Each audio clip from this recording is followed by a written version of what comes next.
ചേച്ചിയുടെ കയ്യില് മലപ്പുറം കത്തിയും മെഷീൻ ഗണ്ണും ഒലക്കയുടെ മൂടും ഒക്കെ ഉണ്ടോ? ഇവിടെ പിടിച്ചേക്കണമെങ്കിൽ അതൊക്കെ വേണ്ടി വരും. അവൾ എന്നോട് എന്തിനാ ഈ യുദ്ധത്തിന് വരുന്നേ? പക്ഷേ ഞാൻ അവിടെയല്ലേ.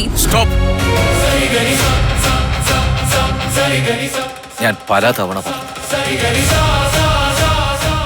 ഭയങ്കര ഇറിറ്റേഷനും ഫ്രസ്ട്രേഷനും. ഞാൻ അവിടുന്ന് വന്നവളാ. എന്നെ അങ്ങോട്ട് തന്നെ വിട്ടേക്ക്.